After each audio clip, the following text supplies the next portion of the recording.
ప్రేమగల తండ్రి, కృపగల దేవ, జీవం గల నాయన, పరిశుద్ధుడైన మహా గొప్ప దేవ, దేవుని కుమారుడు అనగా ఏమిటి అనేటువంటి అంశంలో రెండవ భాగంలోనికి మేము ప్రవేశించుటకు మీరు చూపుతున్న కృపను బట్టి స్తుతులు చెల్లిస్తున్నాము నాయన. సరైన విధానంలో ఈ మాటలు నేర్చుకొని బలపడుటకు మమ్మల్ని ఇంకా బలపరచమని, అర్థం చేసుకున్నట్టుకు సరైనటువంటి జ్ఞానమును మాకు అనుగ్రహించమని ప్రార్థిస్తూ యేసు ప్రభువారి పరిశుద్ధ నామములో ఈ ప్రార్థన విన్నపములు మీకే సమర్పిస్తున్నాము తండ్రి, ఆమెన్.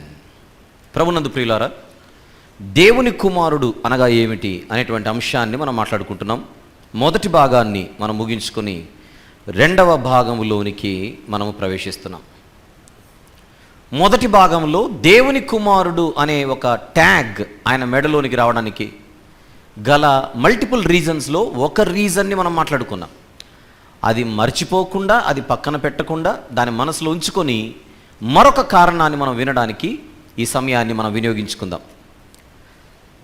ఒకసారి నేను స్క్రీన్ మీద ఒక ఇమేజ్ని మీకు చూపించే ప్రయత్నం చేస్తున్నాను. ఇంతకుముందు చూసినదే మళ్ళీ చూద్దాం. Show it. ఇది మనము ఇంతకుముందు భాగంలో కూడా చూసాం. దేవునికి మనిషికి మధ్య భూమి మీద కుమార బంధం ఎలా ఏర్పడుతుందో ఇందులో మనకు కనబడుతున్న కారణాలలో ఒక కారణాన్ని చూద్దాం దయచేసి. సృజింపబడుటను బట్టి ఒక మనిషి దేవునికి కుమారుడిగా ఎంచబడుతున్నాడని చూసాం. 2, హోదాను బట్టి కూడా కుమారుడిగా ఎంచబడుతున్నాడని. ఇంతకుముందు మనము కుమారుడు అనగా ఏమిటి అనేటువంటి అంశంలో న్యాయాధిపతుల గురించి మనం మాట్లాడుకున్నప్పుడు 82వ కీర్తన వివరించేటప్పుడు మీకు చెప్పడం జరిగింది. హోదాను బట్టి అనేటువంటి పాయింట్ని అలా మనసులో ఉంచుకోండి. పరిశుద్ధ గ్రంథంలో, చరిత్రలో దేవుని కుమారుడు అని ఎవరైనా ఎంచబడాలనంటే ఒకటి సృజింపబడి ఉండాలి. అది మాత్రమే కాకుండా ఇవ్వబడిన హోదాను బట్టి కూడా కుమారులుగా పిలువబడుతున్నట్టుగా ఇంతకుముందు భాగాల్లో మనం చూసాం. దయచేసి దీన్ని గుర్తుపెట్టుకోవాలి. అది మనసులో పెట్టుకుంటే ఇప్పుడు మనం మాట్లాడుకోబోయే అంశం కొంచెం సులభంగా మనకు అర్థమవుతుంది. వచ్చేద్దాం, బైబిల్ తెరుద్దాం దయచేసి. బైబిల్ తెరిచి నేను చెప్పబోయేటువంటి విషయాలు కొంచెం అర్థం చేసుకోవడానికి మనసు పెడితే చాలు, ఏం అవసరం లేదు, అలా మనసు పెట్టండి, అన్ని వాస్తవాలు మనకు త్వరగా అర్థమైపోతాయి. ఆదికాండం 3వ అధ్యాయం తీద్దాం. ఆదికాండము 3వ అధ్యాయం తీసారా? అందులోని 15వ వచనం ఒకసారి చూద్దాం. 15. మరియు నీకును స్త్రీకిని, నీ సంతానమునకును ఆమె సంతానమునకును వైరము కలుగజేసేదను, అది నిన్ను తల మీద కొట్టును, నీవు దానిని మడిమ మీద కొట్టుదు అని చెప్పాను. మాట్లాడబడుచున్నది ఈ మాటలన్నీ కూడా సర్పముతో అని అర్థమవుతోంది. కేవలం సృష్టిలో సృజింపబడిన మన కళ్ళ ముందు కనిపించే సర్పాలలో ఒకటి మాత్రమేనా, లేదా ఆది మహాఘట సర్పానికి కూడా ఈ యొక్క వార్నింగ్ వెళ్ళిపోయిందా అని ప్రశ్నిస్తే ఖచ్చితంగా అది ఆది మహాఘట సర్పముగా పేరుగాంచిన అపవాదికి కూడా ఒక సందేశం, ఒక వార్నింగ్, ఒక హెచ్చరిక వెళ్తోంది. అందులో కనబడుతున్న మాట, నీకును స్త్రీకిని, నీ సంతానమునకును ఆమె సంతానమునకును వైరము కలుగజేసేదను, అది నిన్ను తల మీద కొట్టును అన్న మాటలో అది అన్న దానికి ఫుట్ నోట్లు ఏముంది? ఆయన అనుంది. ఎవరాయన? ప్రభు అయిన యేసుక్రీస్తు వారు భవిష్యత్తులో స్త్రీ సంతానముగా వచ్చి అపవాదిని చితకత్రొక్కే కార్యం చేయబోయేదే ప్రభు అయిన యేసుక్రీస్తు వారని ఆదికాండం 3వ అధ్యాయంలోనే ఒక చూచాయిగా మనకు ఒక సూచన కనబడుతోంది. దీని ప్రవచనం అని అనొచ్చు. రైట్. యేసుక్రీస్తు ప్రభును గూర్చినటువంటి సువార్త మనకు ఏదెను వనంలోనే కనబడుతోంది. ఆయన వస్తాడు అని పాయింట్. అయితే ఇంకొంచెం అడుగులు ముందుకు వేస్తే ఎవరి సంతానములో వస్తాడు, ఎవరి జాతిలో నుండి వస్తాడు అని కొంచెం అర్థం చేసుకునే ప్రయత్నం చేస్తే ఆదికాండం 12వ అధ్యాయంలో మరొక ప్రవచనం కనపడుతోంది. చూద్దాం. ఆదికాండము 12వ అధ్యాయం 3వ వచనం జాగ్రత్తగా చూద్దాం. తెలిసిన మాటే మళ్ళీ చూద్దాం. ఆదికాండము 12వ అధ్యాయము 3వ వచనము మనకు బాగా తెలిసిన మాట, అబ్రహాము గారితో చెబుతున్న మాటలు ఇవి. నిన్ను ఆశీర్వదించు వారిని ఆశీర్వదించేదను, నిన్ను దూషించు వారిని శపించేదను. భూమి యొక్క సమస్త వంశములు నీ యందు ఆశీర్వదించబడునని అబ్రాముతో అనగా అని కనబడుతుంది చూడండి. ఆ చివరి మాట, నీ యందు ఆశీర్వదించబడును భూమి యొక్క వంశములన్నీయు, భూమి యొక్క సమస్త వంశములు నీ యందు ఆశీర్వదించబడును అని అంటున్నాడు. అది 12వ అధ్యాయం 3వ వచనంలో. కానీ దాని గురించిన మరింత సమాచారం మనకు అదే ఆదికాండం 22వ అధ్యాయంలో అదే అబ్రహాము గారితో చెప్పబడుతూ ఉంటుంది. చూద్దాం. 22వ అధ్యాయము ఆదికాండం 18వ వచనాన్ని జాగ్రత్తగా చూద్దాం. ఆదికాండం 22:18. మరియు నీవు నా మాట వినినందున భూలోకములోని జనములన్నీయు నీ సంతానము వలన ఆశీర్వదించబడును నా తోడని ప్రమాణం చేసి ఉన్నానని యెహోవా సెలవిచ్చాను. యెహోవా సెలవిచ్చేనా నేను, అది పాయింట్. జాగ్రత్త గమనిస్తే, నీవు నా మాట వినినందున భూలోకములోని జనములన్నీయు నీ సంతానము వలన ఆశీర్వదించబడును. అనేక సందర్భాలలో దీని గురించి వివరించాను, మళ్ళీ మీ దృష్టికి తీసుకొని వస్తున్నాను. 12వ అధ్యాయంలో నీ యందు అన్నాడు, 22వ అధ్యాయంలో నీ సంతానము వలన అని అన్నాడు. అబ్రహాము గారితో చెబుతున్న మాట, నీ సంతానము వలన భూలోక జనములన్నీ ఆశీర్వదించబడును. ఎవరి సంతానం తెలియాలంటే గలతీ పత్రికలో ఒకసారి అలా తొంగి చూసొద్దాం. గలతీ పత్రిక 3వ అధ్యాయం, గలతీయులకు వ్రాసిన పత్రిక 3వ అధ్యాయం, అందులోని 16వ వచనము జాగ్రత్తగా చూద్దాం. 16. అబ్రహామునకును అతని సంతానమునకును వాగ్దానములు చేయబడెను. ఆయన అనేకులను గూర్చి అన్నట్టు సంతానములకును అని చెప్పక ఒకని గూర్చి అన్నట్టే నీ సంతానమునకును అనెను. ఆ సంతానము క్రీస్తు. అర్థమైపోతుందా త్వరగా? అంటే ఆదికాండం 3వ అధ్యాయము 15వ వచనంలో చెప్పబడినట్టుగా రావలసినటువంటి యేసుక్రీస్తు ప్రభువారు అబ్రహాము సంతానంలో వస్తాడని మనకు అర్థమైపోయింది. ఇది అందరికీ క్లియర్ అనే నేను అనుకుంటున్నాను. అబ్రహాము లైన్లో రావాలి, ఫైన్. మరి అబ్రహాముల లైన్లో రావాలంటే ఇష్మాయిల్ ఒకడు కనపడుతున్నాడు, ఇస్సాకు కనబడుతున్నాడు. ఎవరి లైన్లో రావాలి మీరు చెప్పండి?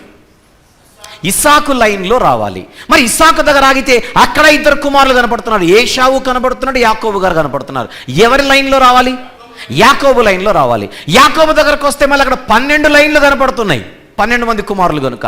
ఈ 12 లైన్స్లో ఏ లైన్లో రావాలి అది చూద్దాం. 49వ అధ్యాయము ఆదికాండం, ఆదికాండము 49వ అధ్యాయం 8 నుండి 10 వచనములు వ్రాసుకోవలసిందిగా మనవి. 8 నుండి 10 వచనములు. 8 చదువుతున్నాను. లైవ్లో ఉన్నవారు కూడా జాగ్రత్తగా తీసి చూడవలసిందిగా మనవి చేస్తున్నాను. యూదా, ఆదికాండం 49వ అధ్యాయం 8 నుండి 10. యూదా, నీ సహోదరులు నిన్ను స్తుతించెదరు, నీ చెయ్యి నీ శత్రువుల మెడ మీద ఉండి. సహోదరులు స్తుతించడం ఏంటి? యూదాను ప్రవచనం అది. నీ తండ్రి కుమారులు నీ ఎదుట సాగిలపడుదురు. యూదా గోత్రానికి చెందిన ప్రవచనం అది. 9. యూదా కొదమ సింహము. ఏంటి యూదా? యూదా కొదమ సింహమా? లేదా యూదా గోత్రపు కొదమ సింహం అని ఇంకెవరికైనా పేరుందా? రైట్. నా కుమారుడా, అది 9వ వచనం. యూదా కొదమ సింహము. 10వ వచనంకి వెళ్ళిపోదాం నేరుగా. షిలోహు వచ్చు వరకు యూదా యొద్ద నుండి దండము తొలగదు, అతని కాళ్ళ మధ్య నుండి రాజదండము తొలగదు. ఆ ఒక్క లైన్ అండర్లైన్ చేయండి దయచేసి, ఈ భాగానికి అవసరం. అతని కాళ్ళ మధ్య నుండి రాజదండము తొలగదు. అండర్లైన్ చేద్దాం. మీరు ఏదైతే అండర్లైన్ చేశారో దాన్ని చదవండి అందరు కలిసి. అతని కాళ్ళ మధ్య నుండి రాజదండము తొలగదు, రాజదండము తొలగదు, రాజదండము తొలగదు. 3 సార్లు చెప్పారంటే దాంతో పని ఉందని మనసులో పెట్టుకోవాలి. అతని కాళ్ళ మధ్య నుండి రాజదండము తొలగదు, ప్రజలు అతనికి విధేయులై ఉందురు. చెప్పండి ఎవరి గురించి ఇదంతా?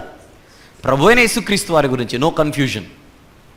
అంటే భవిష్యత్తులో యేసుక్రీస్తు ప్రభు వారు వస్తారని, ఆయనకు ఒక రాజ్యం ఉంటుందని, ఆ రాజ్యము నిత్యము ఉంటుందని, శాశ్వతం ఉంటుందని, అంతము లేని రాజ్యంగా ఉంటుందని ఇక్కడ పిక్చర్ కనపడిపోతుంది. అతని కాళ్ళ మధ్య నుండి రాజదండము తొలగదు అంటే మ్యాటర్ అర్థం ఏంటి? నిత్యము, శాశ్వతం, అంతము లేని రాజ్యంగా ఉంటుందని చెప్పకనే అక్కడ చెప్పేస్తున్నాడు. ఇప్పటివరకు మీకేమర్థమైంది?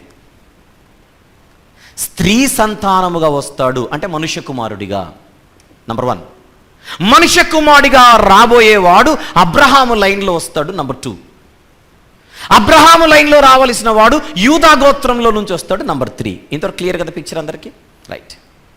అయితే యూదా గోత్రములో ఎన్నో వంశాలు ఉన్నాయి. మళ్ళీ ఒక గోత్రములో ఎన్నో వంశాలు ఉంటాయి. యూదా గోత్రంలోనే రావాలి. ఏ వంశంలో రావాలి అది క్వశ్చన్.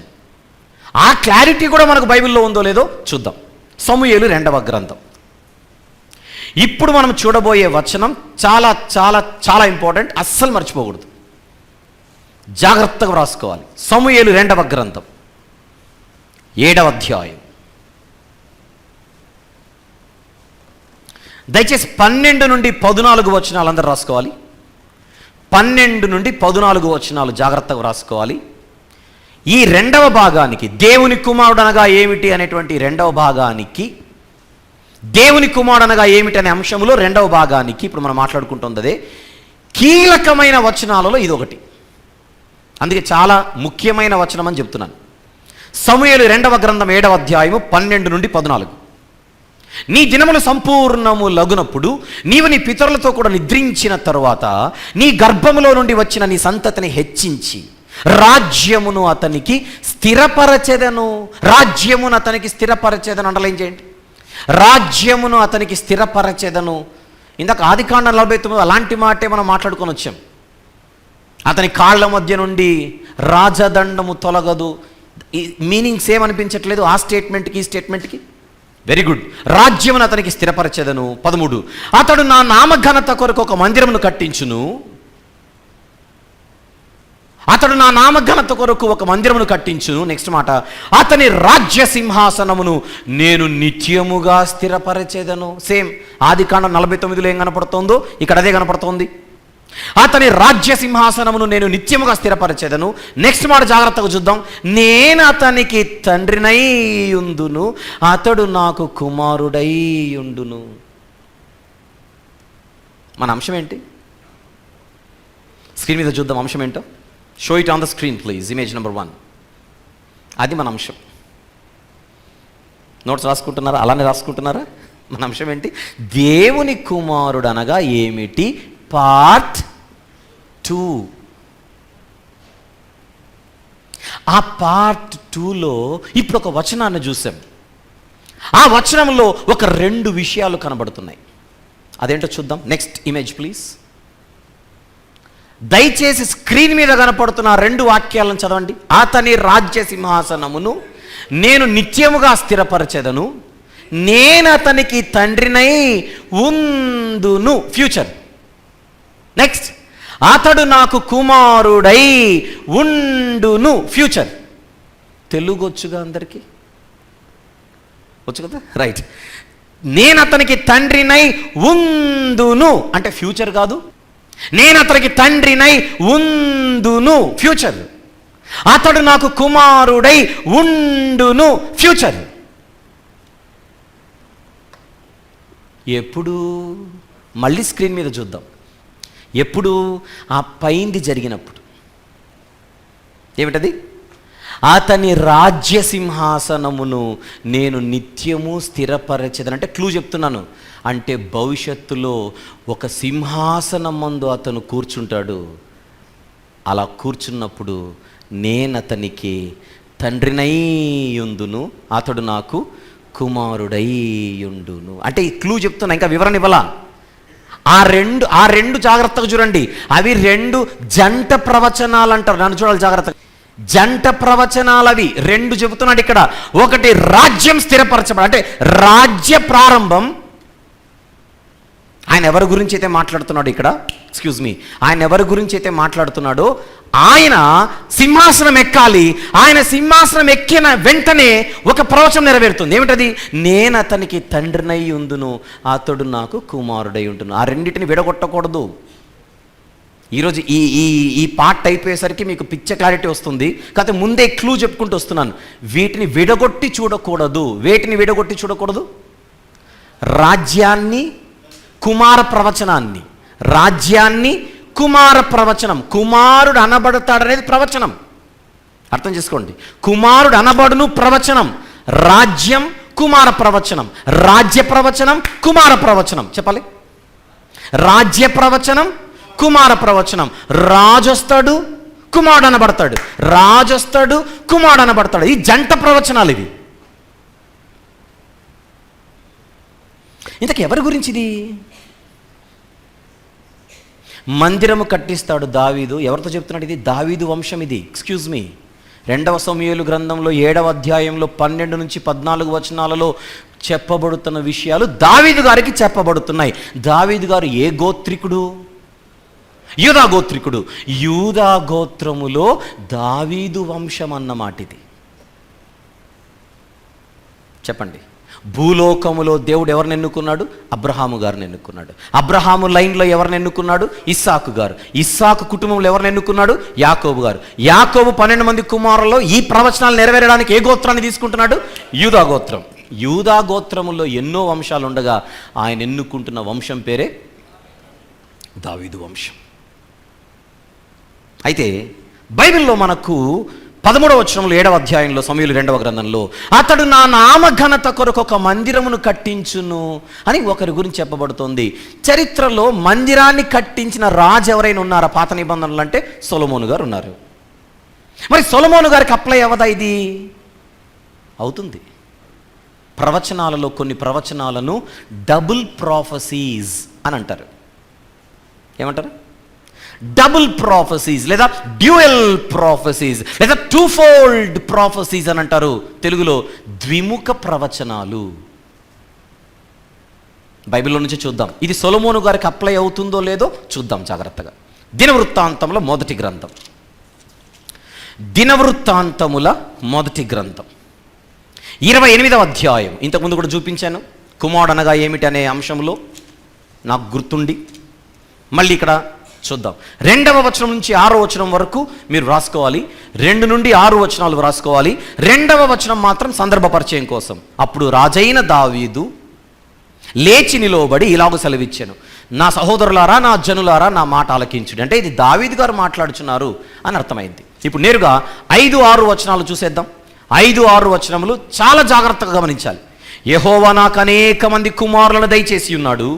అయితే ఇశ్రాయేలీయుల పైని యెహోవా రాజ్య సింహాసనము మీద కూర్చుండుటకు, చూడండి ఇక్కడ జాగ్రత్తగా, రాజ్య సింహాసనము మీద కూర్చుండుటకు ఆయన నా కుమారులందరిలో సొలొమోనును కోరుకొని ఆయన నాతో ఇలాగు సెలవిచ్చెను. దావీదు గారికి ఎందరో కుమారులు ఉన్నారు, కానీ దేవుడు ఏర్పరచుకున్నది మాత్రం సొలొమోను గారిని. ఏమని చెప్తున్నాడు సొలొమోను గారి గురించి? 6వ వచనంలో చూద్దాం. దావీదు గారితో, నేను నీ కుమారుడైన సొలొమోనును, జాగ్రత్త చూడండి నెక్స్ట్ మాట, నాకు కుమారునిగా ఏర్పరచుకొని ఉన్నాను. అండర్లైన్ చేద్దాం. నేను నీ కుమారుడైన సొలొమోనును నాకు కుమారునిగా ఏర్పరచుకొని ఉన్నాను. నెక్స్ట్, నేను అతనికి తండ్రినై యుందును.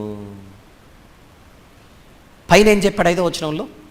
రాజ్య సింహాసనము మీద కూర్చోవాలి. ఎవరు?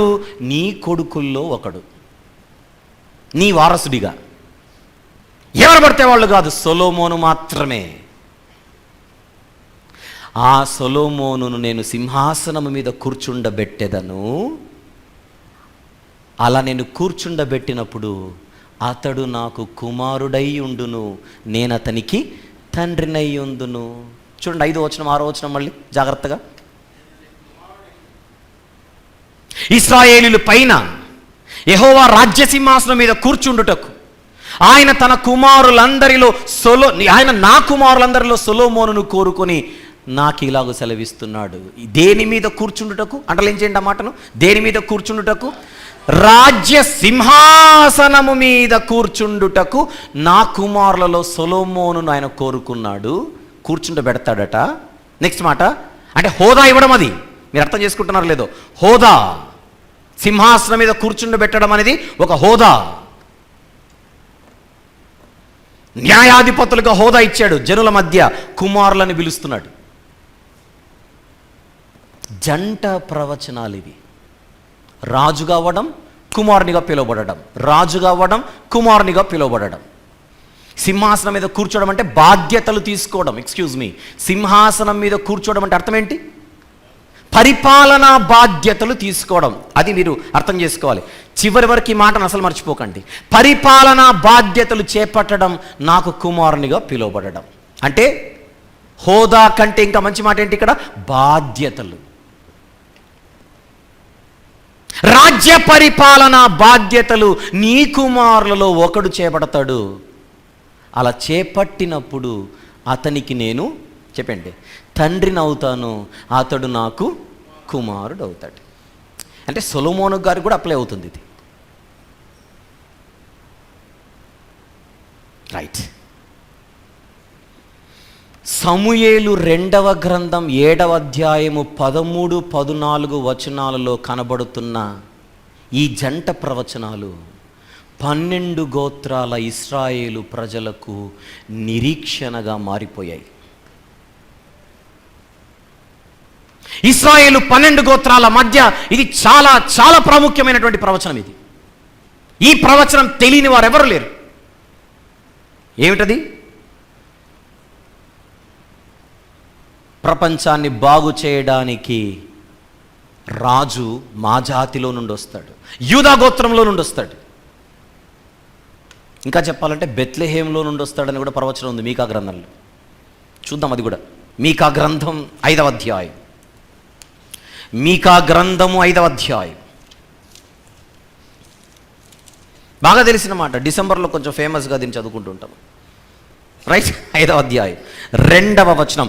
బెత్లెహేము ఎఫ్రాతా, యూదా వారి కుటుంబంలో నీవు స్వల్ప గ్రామమైనను నా కొరకు ఇశ్రాయేలీయులను ఏలబోవాడు నీలో నుండి వచ్చును.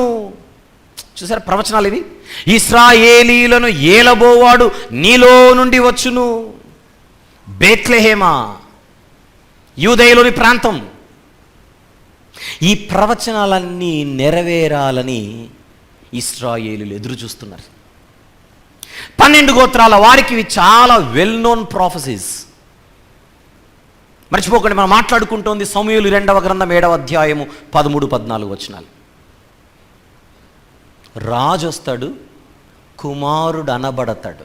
చెప్పండి, రాజు వస్తాడు, దేవుని కుమారుడు అనబడును. అది పాయింట్ అక్కడ. నేను అతనికి తండ్రినై ఉండును, అతడు నాకు కుమారుడై ఉండును. ఇది మనసులో పెట్టుకోండి. నేను అతనికి తండ్రినై యుందును, అతడు నాకు కుమారుడై యుండును అంటే ఫ్యూచర్లో జరగబోయేది, భవిష్యత్తులో జరగబోయేది సంకల్పంలో ముందే నిర్ణయించబడింది. ఆ సంకల్పమే ప్రవచనాల రూపంలో పాత నిబంధనలో కనబడుతుంటుంది. ఎప్పుడో సంకల్పించబడింది, నెరవేరింది 2000 సంవత్సరాల కిందట. ఆ సంకల్ప ప్రత్యక్షత పాత నిబంధనలో కనబడుతూ ఉంటుంది. ఆ ప్రవచనాలు కనబడుతుంటాయి. ఆ ప్రవచనాలను నెరవేర్చుకుంటూ 2000 సంవత్సరాల క్రితం యేసుక్రీస్తు ప్రభు వారు బెత్లెహేంలో పుట్టి నజరేతులో పెరుగుతూ కనబడుతున్నాడు. పుట్టింది బెత్లెహేంలోనైనా పెరిగింది నజరేతులో గనుక ఆయన ఏమని పిలువబడ్డాడు? నజరేయుడైన యేసు అని పిలువబడ్డాడు. ఎవరి కుమారుడిగా ఎంచబడ్డాడు? నజరేయుడైన యేసు యోసేపు కుమారుడిగా ఎంచబడ్డాడు. ఇప్పుడు ఈ పాయింట్ చెప్పడానికి గల కారణం, ఆయన సేవ ప్రారంభించిన తర్వాత శిష్యులను ఏర్పరచుకుంటున్న రోజులవి. వెళ్ళిపోతున్నాను, ఇంకొక అడుగు ముందుకేస్తున్నా. శిష్యులను ఏర్పరచుకుంటున్న రోజులవి. రైట్. పేతురు గారు, ఆంద్రేయ గారు వీళ్ళందరూ వచ్చేసారు. వారితో పాటు ఫిలిప్పు అనేటువంటి మరొక శిష్యుడు కూడా ఆయనకు శిష్యుడిగా మారిపోయాడు. అప్పుడు ఫిలిప్పు గారు తన స్నేహితుడైన నతనయేలు అనేటువంటి ఒక మిత్రుడి దగ్గరికి వెళ్ళి వారు ఏమి కనుగొన్నారో నతనయేలుతో పంచుకుంటున్నాడు. వాళ్ళిద్దరి మధ్య జరుగుతున్న సంభాషణ, తర్వాత జరిగినటువంటి సందర్భం మనకు చాలా అవసరం. ఒకసారి తీద్దాం. యోహాను సువార్త 1వ అధ్యాయం. అందరూ తప్పక తీయాలి. యోహాను సువార్త 1వ అధ్యాయం 43 నుండి 49 వచనాలు దయచేసి రాసుకోండి. 43 నుండి 49 వచనాలు జాగ్రత్తగా రాసుకోవాలి. 43. మరునాడు ఆయన గలిలయకు వెళ్ళగోరి ఫిలిప్పును కనుగొని నన్ను వెంబడించుమని అతనితో చెప్పాను. ఫిలిప్పు బేత్సైదా వాడు, అనగా అంద్రేయ పేతురు అను వారి పట్టణపు కాపురస్తుడు. ఫిలిప్పు నతనయేలును కనుగొని, ఇప్పుడు జాగ్రత్తగా చూద్దాం, ధర్మశాస్త్రములో మోషేయు ప్రవక్తలను ఎవరిని గూర్చి వ్రాసిరో ఆయనను కనుగొంటిమి అనే పదం వాడుతున్నాడంటే వాళ్ళందరూ ఎదురు చూస్తున్నట్ట కాదా? ఎదురు చూస్తున్నారు. ఎవరి కోసం? ధర్మశాస్త్రంలో మోషే మరియు ఇతర ప్రవక్తలు ఎవరిని గురించి వ్రాసారో ఆయన కోసం వీళ్ళు ఎంతో ఆశతో ఎదురు చూస్తున్నారు. చాలామంది ఆయనను కనుగొనలేకపోయారు, వీళ్ళు మాత్రం కనుగొన్నారు. ఆయన యోసేపు కుమారుడైన నజరేయుడగు యేసు అని అతనితో చెప్పాను. పాత నిబంధనలో ప్రవచనాలలో కనబడుతున్న ముఖ్యంగా ఈ భాగంలో మనం మాట్లాడుకుంటుంది ఏ ప్రవచనం? సమూయేలు 2వ గ్రంథం 7వ అధ్యాయము 13-14 వచనాలు. ప్రవక్తల గ్రంథాలలో వ్రాయబడినటువంటి ఆయన ఎవరైతే ఉన్నారో ఆయన వచ్చాడు, మేము కనుగొన్నాం అని ఫిలిప్పు గారు నతనయేలుకు చెబుతున్నాడు. ఆయన ఎవరో కాదు, యోసేపు కుమారుడైన నజరేయుడగు యేసు అని చెబితే నతనయేలు గారు నజరేతులో నుండి మంచిదేదైనా రాగలదా అని అడుగుతున్నాడు. నువ్వు చెప్పింది జరిగితే చాలా మంచిది, నేను కూడా హ్యాపీగా ఫీల్ అవుతాను, నేను కూడా ఎదురు చూస్తున్నాను, కానీ నువ్వు నజరేత్ అనే పేరు చెప్పేసరికి నాకు నమ్మబుద్ధి కావట్లేదు. ఇంకా నమ్మనప్పుడు ఏం చేస్తాడు ఫిలిప్ గారు? వచ్చి చూడమని చెప్తున్నాడు. అదే మాట. నజరేతులో నుండి మంచిదేదైనా రాగలదా అని అతను అడుగగా వచ్చి చూడుమని ఫిలిప్ అతనితో నేను. రైట్, ఇప్పుడు ఇద్దరు వస్తున్నారు. అప్పుడు యేసుప్రభు వారు నతనయేలు తన యొద్దకు వచ్చుట చూచి, ఇదిగో ఇతడు నిజముగా ఇశ్రాయేలీయుడు, ఇతని యందు ఏ కపటమును లేదని అతనితో చెప్పాను. 48, నన్ను నీవేలాగూ ఎరుగుదు అని నతనయేలు ఆయనను అడుగగా యేసుక్రీస్తు ప్రభు ఇస్తున్న సమాధానం, ఫిలిప్పు నిన్ను పిలువక మునుపే నీవు ఆ అంజురపు చెట్టు క్రింద ఉన్నప్పుడే నిన్ను చూచి తినని అతనితో చెప్పాను. అప్పుడు నతనయేలు గారు ఏమంటున్నారో అందరు జాగ్రత్తగా చూడండి. Verse number 49. నతనయేలు, బోధకుడా, నీవు దేవుని కుమారుడవు, ఇశ్రాయేలు రాజు అని ఆయనకు ఉత్తరం ఇచ్చాం.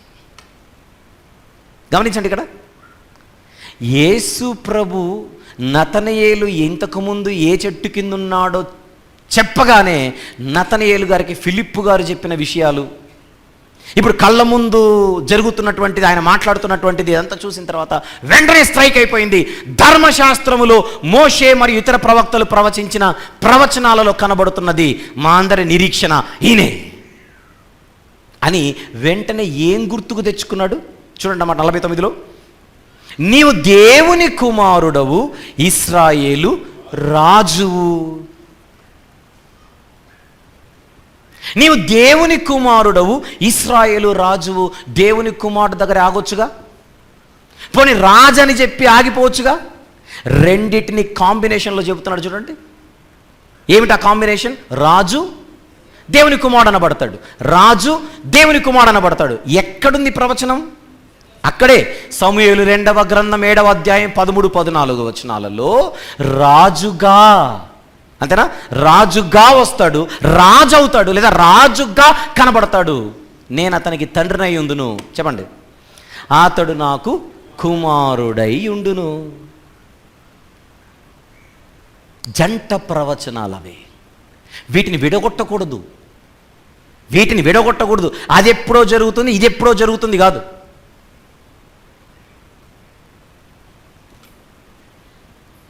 ఈ రెండిటిని కలిపి చూడాల్సిన ప్రవచనాలు ఇవి. రాజు వస్తాడు, దేవుని కుమారుడు అనబడతాడు. అది పాయింట్. రైట్, ఎవరికి వచ్చింది క్లారిటీ? ఇది ఇప్పుడు నతనయేలు గారికి వచ్చింది. దానికంటే ముందు ఎవరికి వచ్చేసింది ఆ క్లారిటీ? ఫిలిప్పు గారికి వచ్చింది, పేతురు గారికి వచ్చింది, ఆంద్రేయ గారికి వచ్చింది. వాళ్ళు ఆల్రెడీ కనుగొన్నారు. నతనయేలు గారు కనుక్కోవడానికి కొంచెం టైం పట్టింది. నతనయేలు గారికి అర్థం కావడానికి టైం పట్టింది. ఏమిటది? ధర్మశాస్త్రములో, అముక 45వ వచనం, ధర్మశాస్త్రములో మోషేయు ప్రవక్తలు ఎవరిని గూర్చి వ్రాసిరో ఆయనను మేము కనుగొంటిమి. అంటే ధర్మశాస్త్రంలో ఏమేమి వ్రాయబడ్డాయో అవి జరగాలని వీళ్ళు ఎదురు చూస్తున్నారు. చాలా ఉన్నాయి, మీకు కొన్నే చూపించాను. దానియేలు గ్రంథంలో అభిషక్తుడు వస్తాడని ఉంటుంది, ఫుట్ నోట్లో మెస్సియా 9వ అధ్యాయం 25వ వచనంలో ఉందా? అధిపతి దానియేలు గ్రంథం 9వ అధ్యాయం, దయచేసి దానియేలు గ్రంథము 9వ అధ్యాయం 25వ వచనములో ఉన్నమాట, 25వ వచనములో ఉన్నమాట. అభిషక్తుడగు అధిపతి అని ఉంటుంది ఫుట్ నోట్లో, మెస్సియా. ప్రవచనాలు ఇవన్నీ. మెస్సియా అంటే క్రీస్తు. క్రొత్త నిబంధనలు ఏమిగా పిలువబడుతున్నారు ఆయన? క్రీస్తు. ఎవరు క్రీస్తు? ఎవరు క్రీస్తు? రాజు. క్రీస్తు అంటే అర్థం ఏంటి? రాజు. ఏమనబడతాడు రాజు? చెప్పండి. ప్రవచనాలలో ఏమనబడతాడని ప్రవచనం ఉంది. నేను అతనికి తండ్రినయ్యుందును, అతడు నాకు కుమారుడై ఉండును. ప్రవచనం. అతని రాజ్యము నిత్యము నిలుచును. రాజు దేవుని కుమారుడు అనబడతాడు. రాజు దేవుని కుమారుడు అనబడతాడు. ఈ రెండు ఒక ఆయనలోనే చూడాలి. ద్విముఖ ప్రవచనం. అక్కడ సొలొమోను తాత్కాలికంగా నియర్ ఫ్యూచర్లో నెరవేరిపోయింది ఆ ప్రవచనం. కానీ డిస్టెంట్ ఫ్యూచర్లో అది యేసుక్రీస్తు ప్రభువుది. చూద్దాం, మన ప్రవచనాలు ఉన్నాయి. ఇద్దరికి అప్లై అవుతుంది. సొలొమోనుకు అప్లై అవుతుంది నియర్ ఫ్యూచర్లో, సుదూర భవిష్యత్తులో యేసుక్రీస్తు ప్రభువుకు కూడా అప్లై అవుతుంది. దాన్ని డిస్టెంట్ ఫ్యూచర్ అని అంటారు. రెండు రకాల భవిష్యత్తులు, సమీప భవిష్యత్తు, సుదూర భవిష్యత్తు. సమీప భవిష్యత్తులో సొలొమోను గారికి దినవృత్తాంతంలో మనం చూసాం. సుదూర భవిష్యత్తులో యేసుక్రీస్తు ప్రభుకు అప్లై అయ్యేటువంటి ప్రవచనం అది.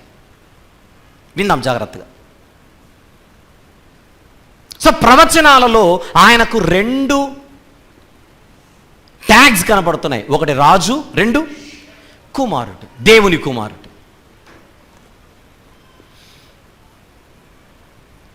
ఒరిజినల్గా ఆయన ఎవరని మాట్లాడుకుంటున్నాం? ఆదియందు వాక్యం ఉండేను, వాక్యము దేవుని వద్ద ఉండేను, వాక్యము దేవుడై ఉండేను. ఒరిజినల్గా ఆయన దేవుడు. మొదటి భాగంలో మాట్లాడుకున్నాం. మీరు మొదటి భాగం వినకుండా రెండో భాగం దగ్గరకు వస్తే విషయం అర్థం కాదు.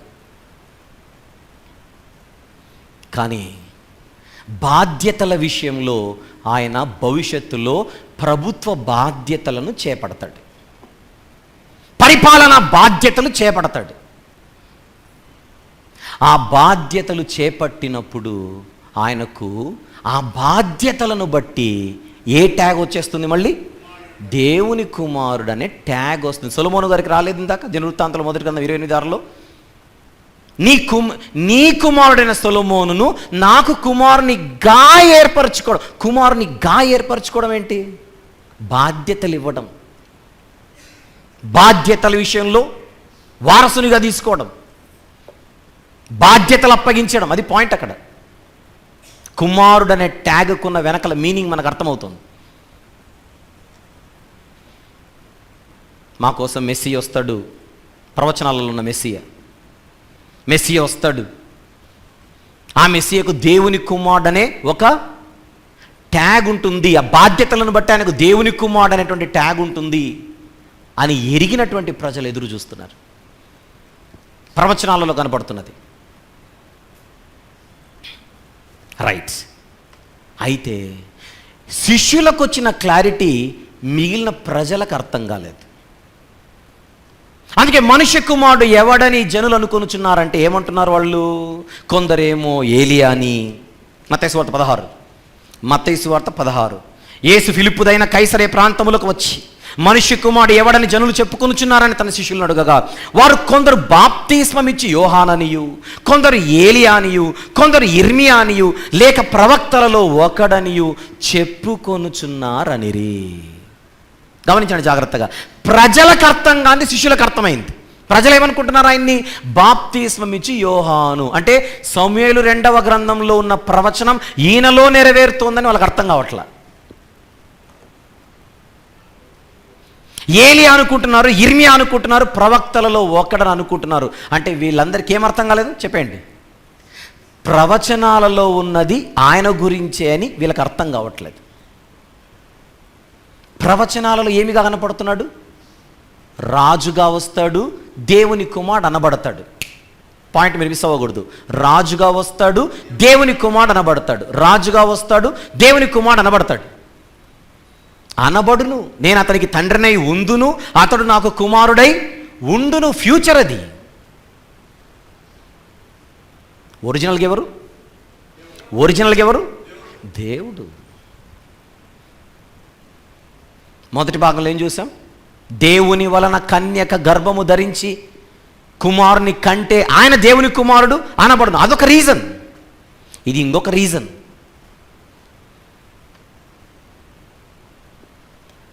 ఏలియా అని, ఇర్మియా అని, ప్రవక్తల్లో ఒకడని, బాప్తిస్మిచ్చి యోహాన్ అని అనుకుంటుంటే మరి మీరేమనుకొనుచున్నారు? మీరైతే నేను ఎవడని చెప్పుకొనుచున్నారని వారిని అడిగాను. అందుకు సీమోను పేతురు, నీవు సజీవుడగు దేవుని కుమారుడు అయిన క్రీస్తు. నీవు సజీవుడగు దేవుని కుమారుడు అయిన క్రీస్తు అని బదులు చెప్పాడు. ఎవరిని చూసి? నజరేయుడైన యేసును చూసి. బాగా వినండి, నజరేయుడైన యేసును చూసి నీవే సజీవుడైన దేవుని కుమారుడు వగు క్రీస్తు. దేవుని కుమారుడు నాగట్ల, మళ్ళీ ఆయన కూడా క్రీస్తు అని కలుపుతున్నాడు. గమనించండి, ఇక్కడ దేవుని కుమారుడు నాగట్లేదు, క్రీస్తు అని కలుపుతున్నాడు. ఎందుకు? క్రీస్తు అంటే రాజు, మెస్సియా రాజు. రాజు దేవుని కుమారుడు అనేవి జంట ప్రవచనాలు, విడగొట్టకూడదు. 12 గోత్రాల వారికి ఉన్న క్లారిటీ ఏందనంటే మెస్సి అంటే ఎవరో కాదు, ప్రవచనాలలో కనబడుతున్న దేవుని కుమారుడు. దేవుని కుమారుడైన క్రీస్తు అంటే యోహాను సువార్త 1వ అధ్యాయంలో నతనయేలు గారు చెప్పిందే ఈయన చెప్తున్నాడు, కొత్తదేం చెప్పట్లా. వీళ్ళందరూ ఎదురు చూస్తోంది మెస్సియను. బాగా వినండి మాట, వాళ్ళందరూ ఎదురు చూస్తోంది మెస్సియ గురించి. ఆ మెస్సియ ఎవరో కాదు, నజరేయుడైన యేసు. యేసు అని పేరున్నంత మాత్రాన, యేసు అనే పేరున్న ప్రతి ఒక్కరూ ప్రవచనాలను నెరవేర్చిన వాళ్ళు కాదు. బర్యేసు అనేవాడు కూడా ఉన్నాడు బైబిల్లో. యేసు అనే పేరు ఉన్న ప్రతి ఒక్కరూ ప్రవచనాలను నెరవేర్చడానికి వచ్చిన వాళ్ళు కాదు.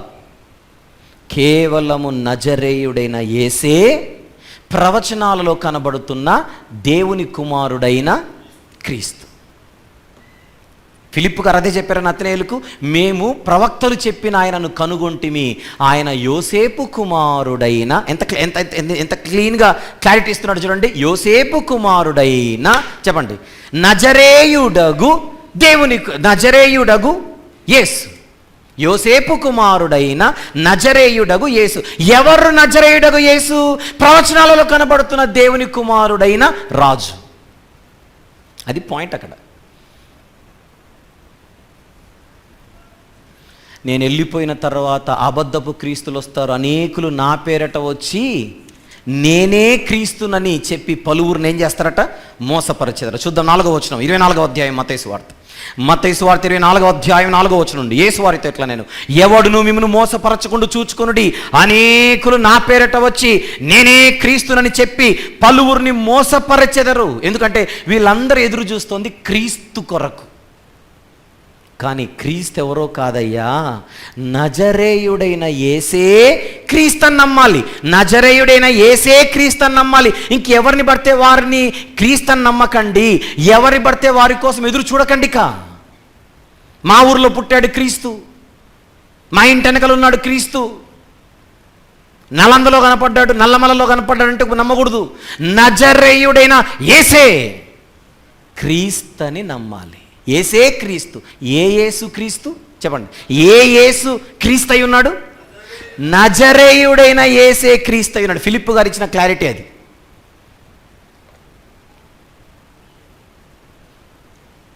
మాసిదోనియాలో యేసు అనే పేరు మీద ఎవరు ఉన్నారేమో, ఎగ్జాంపుల్ చెప్తున్నా మీకు. గ్రీసు దేశంలో ఉన్నారేమో, రోమ్లో ఉన్నారేమో, కప్పదొకేలో ఉన్నారేమో, గలతి ప్రాంతాలలో యేసు అనే పేరు మీద ఉన్నారేమో. వాళ్ళు కూడా చెప్పుకోవచ్చు నేను క్రీస్తునని. కుదరదు. నజరేయుడైన యేసే క్రీస్తుని యూదులు నమ్మాలి. మొదట వాళ్ళు నమ్మాలి, తర్వాత మిగిలిన వాళ్ళందరూ తెలుసుకోవాలి. నజరేయుడైన యేసే లోకాన్ని రక్షించడానికి వచ్చినవాడు. ఇశ్రాయేలు జాతి ద్వారా ప్రపంచానికి పరిచయం అవుతున్నవాడు. అది సువార్త.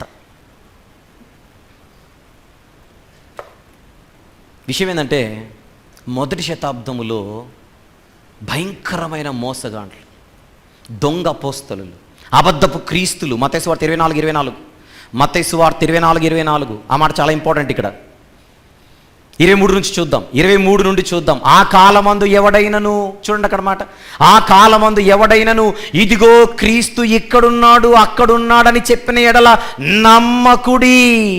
అబద్ధపు క్రీస్తులు, అబద్ధపు ప్రవక్తలు వచ్చేదరు. చెప్పాడా లేదా? ముందే చెప్పాడా? సమస్య వస్తుందని చెప్పాడా? సవాల్ వస్తుందని చెప్పాడా? అబద్ధపు క్రీస్తులు వస్తారు.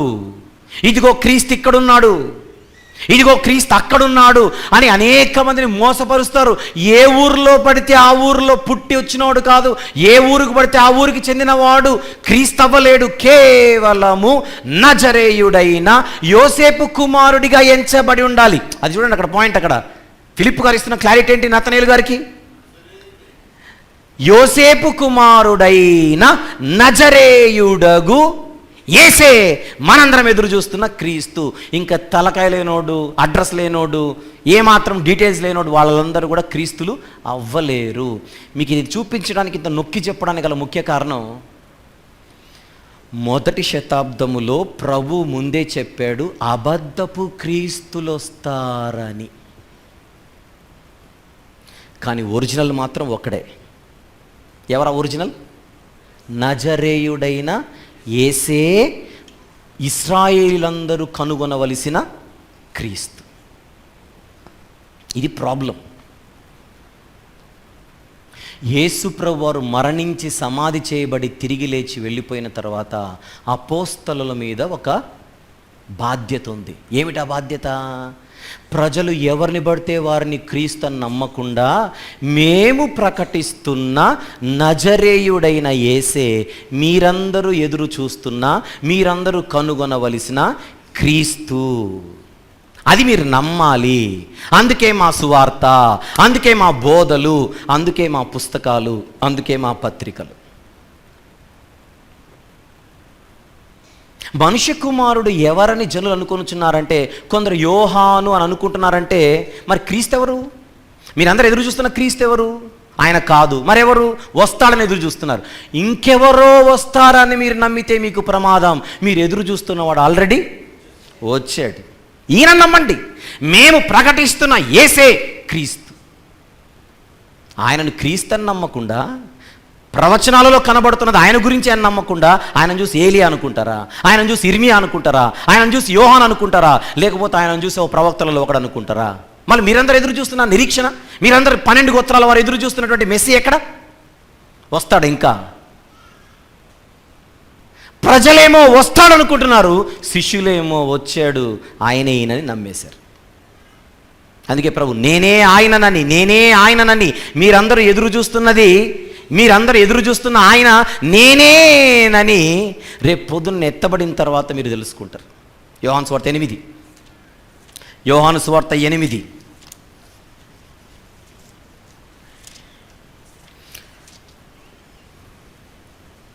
28వ వచనం. కావున యేసు మీరు మనుష్య కుమారుని పైకెత్తినప్పుడు నేనే ఆయననని మీరప్పుడు తెలుసుకుంటారు. నేనే ఆయన అంటే అర్థం ఏంటి? ఇప్పుడు మీరు ఎవరినైతే నమ్మట్లేదో రేపు పొద్దున మీరు నమ్మే రోజులు వస్తాయి. ఎప్పుడది? పైకెత్తినప్పుడు. అప్పుడు తెలుసుకుంటారు మీరు ఫ్యూచర్లో.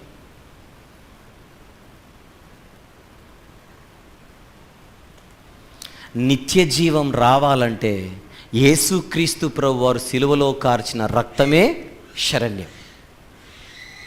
అది ఆ సిలువ దగ్గరికి రావాలంటే మొట్టమొదట యూదులందరూ కూడా, యూదులతో పాటు మిగిలిన జనాలందరూ కూడా, ప్రత్యేకించి మొట్టమొదట యూదులు పాత నిబంధనలో ప్రవచించిన ప్రవచనాలలో కనబడుతున్న దేవుని కుమారుడైన, రావలసిన దేవుని కుమారుడు, రాబోతున్న రాజు ఆయనేనని నమ్మి తీరాలి.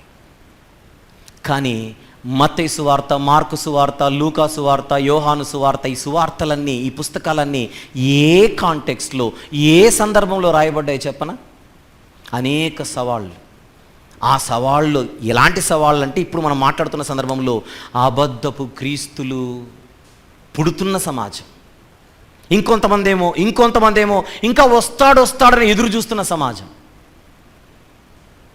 అలాంటి వారి మధ్య ప్రవచనాలు నెరవేరుస్తూ కనబడుతున్నవాడు మేము ప్రకటిస్తున్న నజరేయుడైన యేసే.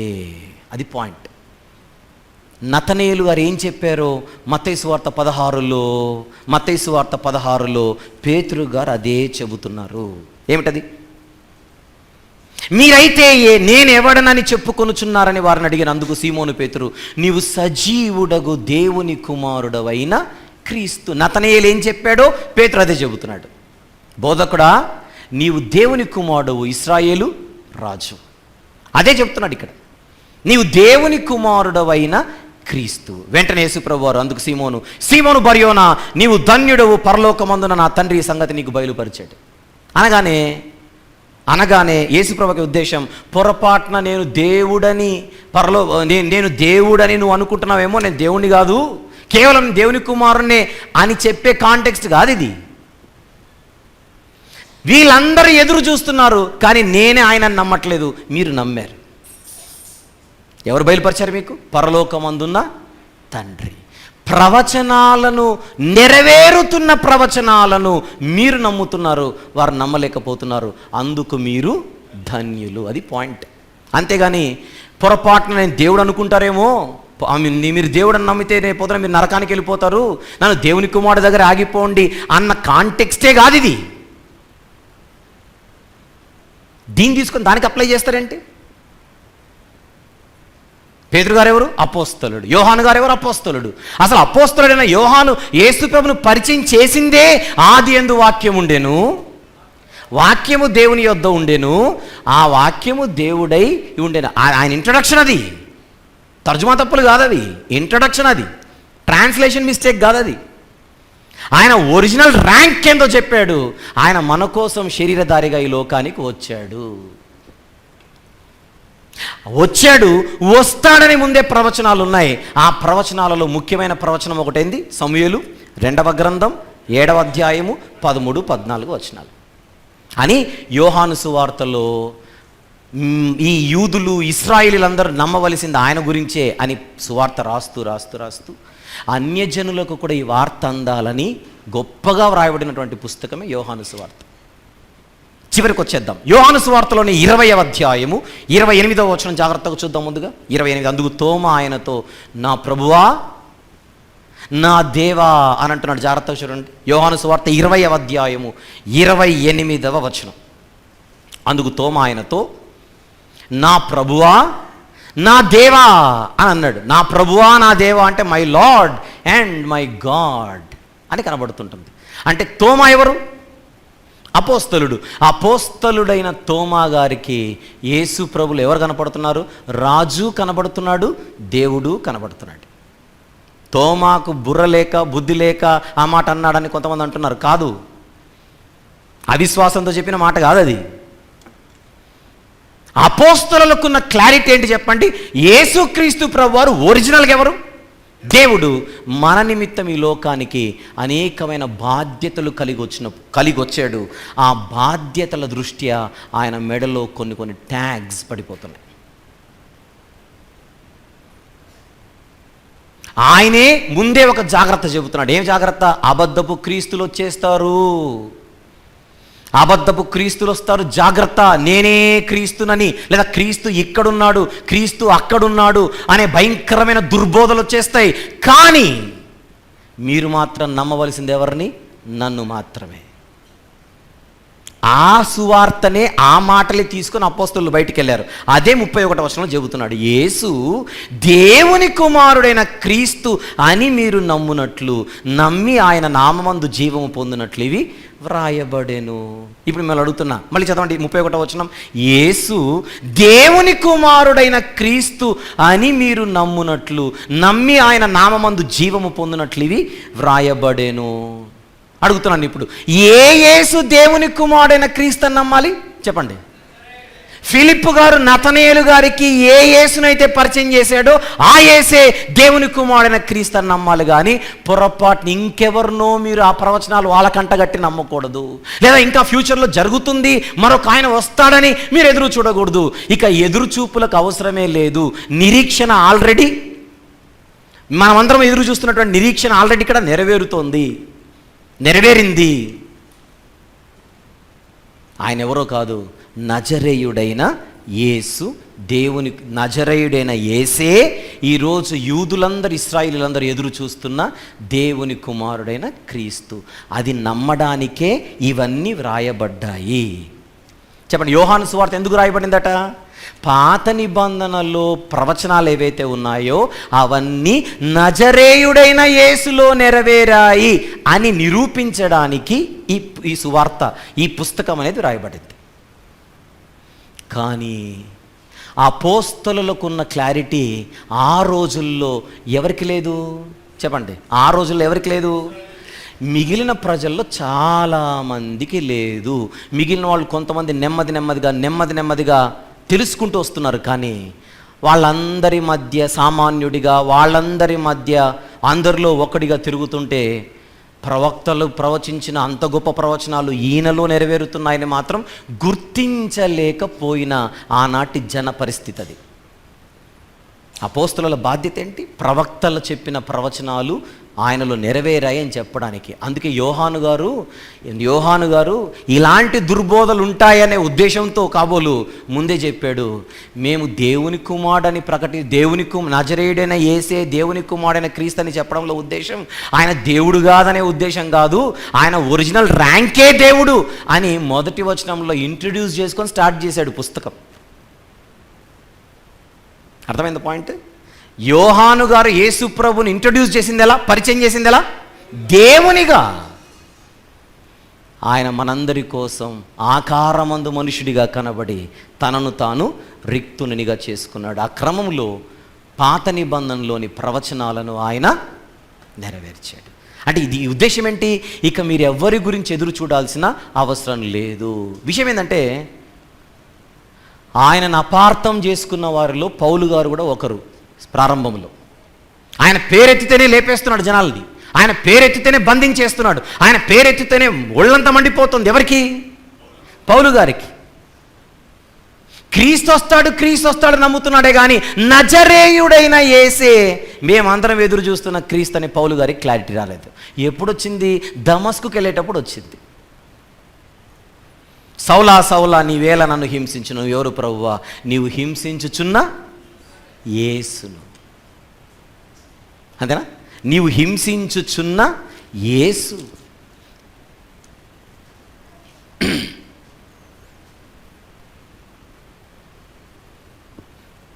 పౌలు గారు హింసించింది యేసును, క్రీస్తును కాదు. ఎందుకు? ఆయనకు క్రీస్తు అంటే ఇష్టం, యేసు అంటే ఇష్టం లేదు. మీకు అర్థమైందో లేదో పాయింట్? క్రీస్తు వస్తాడని ఎదురు చూస్తున్నారే కానీ ఆ క్రీస్తు ఎవరో కాదు, నజరేయుడైన యేసే అని మాత్రం క్లారిటీ లేక యేసు అని పేరు ఎత్తితే చాలా మండిపోతున్నాడు. 9వ అధ్యాయం అపోస్తుల కార్యములు 5వ వచనం, ప్రభువా నీవెవడవని అతడడుగగా ఆయన, నేను నీవు హింసించుచున్న యేసును. మీకు అర్థమైందా? అందుకే మీరు ఎవరినైతే ఇష్టపడట్లేదో, ఎవరినైతే ద్వేషిస్తున్నారో ఆ యేసే మీరందరూ ఎదురు చూస్తున్న, చెప్పాలి, క్రీస్తు. నమ్మలేదు చాలామంది. కానీ పౌలు గారికి దమస్కు ప్రయాణంలో క్లారిటీ వచ్చేసింది. అప్పటి నుంచి ఆయన ప్రాణం పోయినా పర్లేదు, నేను యేసు వార్త ప్రకటిస్తానని యేసే క్రీస్తు అని ప్రకటిస్తున్నాడు. ఎవరి మధ్య? యేసే క్రీస్తుని నమ్మని వారి మధ్య. వినండి జాగ్రత్తగా, యేసే క్రీస్తుని నమ్మని వారి మధ్య యేసే క్రీస్తుని ఆయన ప్రకటిస్తున్న సువార్తది. అగ్రిప్ప రాజు ఎదుట నిలబడ్డాడు. అగ్రిప్పకు యూదులతో కనెక్షన్. ఎందుకంటే ఆయన హేరోదు వంశీకుడు కనుక అగ్రిప్పకు యూదుల గురించి బాగా తెలుసు. యూదులలో ఒకటిగా ఎంచబడ్డాడు అగ్రిప్ప. రైట్, ఏమని మాట్లాడుతున్నాడో చూద్దాం. 26వ అధ్యాయం ఇంపార్టెంట్. అపోస్తలుల కార్యములు 26వ అధ్యాయము 7వ వచనం జాగ్రత్తగా చూద్దాం. 7వ వచనం, మన 12 గోత్రముల వారు ఎడతెగక దివారాత్రులు దేవుని సేవించుచు ఆ వాగ్దానము పొందుదుమని నిరీక్షించుచున్నారు. ఓ రాజా, ఈ నిరీక్షణ విషయమే యూదులు నా మీద నేరం మోపి ఉన్నారు. అది ఆల్రెడీ నెరవేరిపోయింది, నజరేయుడైన యేసులో నెరవేరింది అంటే కింద అంటున్నాడు 9వ వచనంలో. నజరేయుడైన యేసు నామమునకు విరోధముగా అనేక కార్యములు చేయవలని నేను అనుకుంటుని, కానీ నాకు ఇప్పుడు వచ్చిన క్లారిటీ నజరేయుడైన యేసే క్రీస్తు అని నాకు వచ్చింది క్లారిటీ. ఈ ప్రజలకు రాలేదు, మిగిలిన గోత్రాల వారికి రావలేదు, మిగిలిన ఈ గోత్రాల్లోని మిగిలిన ప్రజలకు రావట్లేదు. నేను అది ప్రకటిస్తుంటే నన్ను బంధించి నీ దగ్గర తీసుకొని వచ్చారు. మీకు అర్థమైంది పాయింట్? పాత నిబంధనలోని ప్రవచనాలు ఆయన గురించి చెప్పబడ్డాయన్న సంగతి గుర్తించని నమ్మని ప్రజల మధ్య ఆ బోధ చేస్తున్న రోజులవి. ఇప్పటివరకు నేను చూపించిన వచనాలలో ఎక్కడైనా అపోస్తలుల ఇంటెన్షన్, మీరు పొరపాటున ఆయన దేవుడు అనుకుంటారేమో, అలా అనుకోకండి, దేవుని కుమారుని దగ్గరే ఆగిపోండి, లేదంటే సచ్చి నరకానికి వెళ్తారని కాదు వాళ్ళ పాయింట్. ఆ గాలే లేదు, ఆ వాసనే లేదు. సమూయేలు 2వ గ్రంథంలోని ప్రవచనం వదిలిపెడితే ఇవేం మీకు అర్థం కావు. సమూయేలు 2వ గ్రంథంలోని ప్రవచనం మీరు విడిచిపెట్టి ఇవి చదివితే అర్థం కావు. అది పట్టుకొని ఇక్కడ ప్రయాణం చేయాలి. అది పట్టుకొని ప్రయాణం చేస్తే ఇవన్నీ క్లియర్గా అర్థమవుతాయి.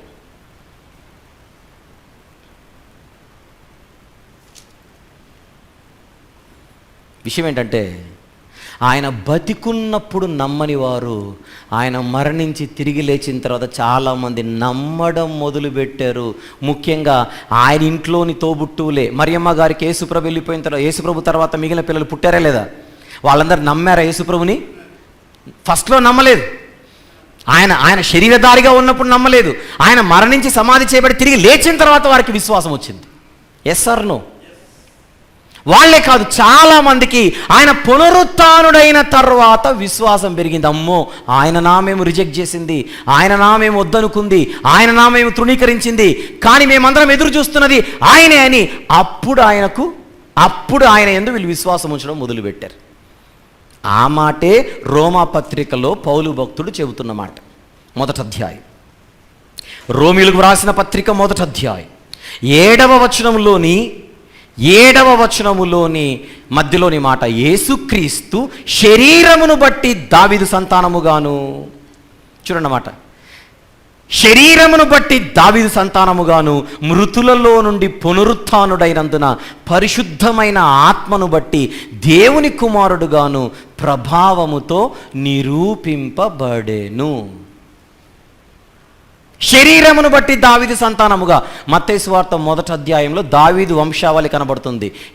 అబ్రహాము కుమారుడగు దావీదు కుమారుడైన యేసుక్రీస్తు వంశావళి అనే మాటతో కొత్త నిబంధన స్టార్ట్ అవుతోంది.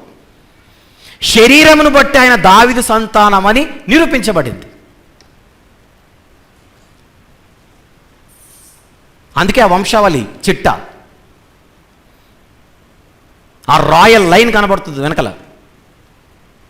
అట్ ద సేమ్ టైం ఆయన బ్రతికున్నప్పుడు, బాగా వినండి మాట, నతనయేలు గారికి, ఫిలిప్పు గారికి, మిగిలిన అపోస్తలులకు వచ్చిన క్లారిటీ, ఆయన బతికున్నప్పుడు ఆల్రెడీ వాళ్ళకి ఆ క్లారిటీ వచ్చింది. మిగిలిన వారిలో చాలామందికి ఆ స్పష్టత రావడానికి ఎంతకాలం పట్టింది? ఆయన పునరుత్థానం జరిగేంత వరకు టైం పట్టింది. ఆయన పునరుత్థానుడైనందున, అమాట చూడండి అక్కడ, మృతులలో నుండి పునరుత్థానుడైనందున పరిశుద్ధమైన ఆత్మను బట్టి దేవుని కుమారుడిగా ఆయన ప్రభావముతో నిరూపించబడ్డాడు. పునరుత్థానాన్ని చూసి అప్పుడు నమ్మారట ప్రజల్లో చాలామంది. కానీ పునరుత్థానము జరక్కముందే ఎవరు నమ్మేశారు? శిష్యులు నమ్మారు. ఏమని నమ్మారు? ప్రవచనాలలో కనబడుతున్న దేవుని కుమారుడైన రాజు. నతనయేలు చెప్పిన మాట ఏంటి? నీవు ఇశ్రాయేలీలకు రాజువు, దేవుని కుమారుడు. ఆ మాట మళ్ళీ చూద్దాం. యోహాను సువార్త 1వ అధ్యాయం 49వ వచనంలో నతనయేలు గారు అంటున్న మాట, బోధకుడా, నీవు దేవుని కుమారుడవు, ఇశ్రాయేలు రాజువు. ఇశ్రాయేలు రాజువు. సొలొమోనుకు అదే చెప్పాడు, సింహాసనం అందు కూర్చుంటాడు, నేను అతనికి తండ్రినై ఉందును, అతనిని నాకు కుమారునిగా ఏర్పరచుకుంటున్నాను. అవి జంట ప్రవచనాలు. ఇశ్రాయేలీలకు రాజే దేవుని కుమారుడు, దేవుని కుమారుడు అని ఆయనకు ట్యాగ్ రావడానికి, ఆ బాధ్యతలలోనికి ఆయన వస్తూ జాగ్రత్త విందాం. ఇశ్రాయేలు రాజు దేవుని కుమారుడు, అది జంట ప్రవచనం. ఆ ప్రవచనాల నెరవేర్పుకే వీళ్ళందరూ ఎదురు చూస్తున్నారు. కానీ శిష్యులకు మాత్రం అడ్వాన్స్గా క్లారిటీ వచ్చేసింది. మిగిలిన వాళ్ళకి రావడానికి ఎంత టైం పట్టింది? పునరుత్థానము జరిగేంత వరకు టైం వచ్చింది. పునరుత్థానుడు అయినప్పుడు కదా ఆయన ప్రభావం ఏంటో మిగిలిన వాళ్ళకి కనబడింది.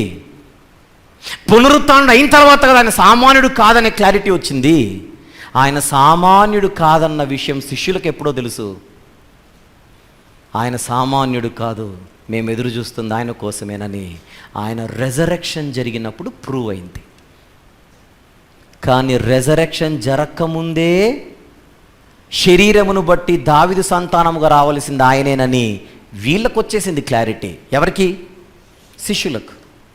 రెజరెక్షన్ జరగకముందే సమూయేలు గ్రంథంలోని ప్రవచనం ఈయన గురించే అని శిష్యులకు వచ్చింది క్లారిటీ. నిరూపించబడడం అనే మాట చూసి, నిరూపించబడెను అంటే అంతకుముందు అది కాదని కాదు. మీకు చిన్న ఎగ్జాంపుల్ చెప్తాను. ఇక్కడ నా చేతిలో మొబైల్ ఉంది, దీన్ని మొబైల్ మొబైల్ మొబైల్ అని గట్టిగా అరుస్తున్నా నేను. మీరేమో చైనా బజార్లో కొనుక్కొని వచ్చిన 65 రూపాయలు దిది అని మీరు అంటున్నారు. నేను ఒరిజినల్ మొబైల్ అంటున్నా, కాదు కాదని మీరు అంటున్నారు. అలా మన ఇద్దరం వాదించుకునే క్రమంలో సడన్గా రింగ్ వచ్చింది. దీనికి రింగ్ వచ్చింది, స్పీకర్ ఆన్ చేశాను, హలో అంటున్నారు అవతల. ఇప్పుడు మీకేమి క్లియర్ అయిపోయింది చెప్పండి? ఓహో, ఇంతవరకు మేము నమ్మని మొబైల్ ఇది ఒరిజినలే అన్నమాట అని ఇప్పుడు మీకు ప్రూవ్ అయింది. నిరూపించబడింది ఇది మొబైల్ అని. ఎప్పుడు నిరూపించబడింది? రింగ్ వచ్చిన తర్వాత, హలో అన్న తర్వాత మీరు నమ్ముతున్నారే కానీ వాస్తవానికి మీరు నమ్మకముందే, ఆ రింగ్ రాకముందే, ఆ కాల్ రాకముందే అది మొబైల్. అర్థమైంది పాయింట్? అలాగనే శిష్యులు ఎప్పుడో విశ్వసించారు ఆయన్ని, ప్రవచనాలలో ఉన్నది ఆయన గురించే అని. అది మిగిలిన వాళ్ళు నమ్మలేదు. వాళ్ళు నమ్మడానికి టైం పట్టింది. ఎంత టైం పట్టింది? ఏ టైం పట్టింది? ఆయన పునరుత్థానం జరిగేంత వరకు టైం పట్టింది. ఆయన పునరుత్థానం జరిగిన తర్వాత ఓహో, సమూయేలు గ్రంథములో ఏ ప్రవచనం అయితే ఉందో, లేదా అలాంటి ప్రవచనాలు ఏవైతే ఉన్నాయో అవన్నీ నజరేయుడైన యేసులో నెరవేరాయి అన్నమాట. ఆయననే మేము సిలువ వేశాం, లేదా ఆయననే మేము ద్వేషించాం, ఆయననే మేము చంపేశాం. కానీ మేము ఎవరినైతే ద్వేషించామో ఆయనే మేమందరం ఎదురు చూస్తున్న మెస్సియా, ప్రవక్తలు ప్రవచించిన ప్రవచనాలలో కనబడుతున్నది ఆయన అని మిగిలిన అనేక మంది మధ్య అది నిరూపితమైంది. అది చెబుతున్నాడు పౌలు గారు రోమాపత్రికలో. అంతేగాని దేవుని కుమారుడుగా నిరూపించబడ్డాడు అంటే దేవుడు కాదు, దేవుడు అన్న చోట కొట్టేసుకోమని కాదు అక్కడ ఉద్దేశం. నీకు పాయింట్ అర్థమైందా? అపోస్తుల బోధ ఏంటి? ఒరిజినల్గా ఆయన ఎవరు? దేవుడు. ఒరిజినల్గా దేవుడు. ఆయన ఈ ప్రవచనాలు నెరవేరుస్తూ ఈ పాత్రల్లోనికి వచ్చాడు. అది పాయింట్.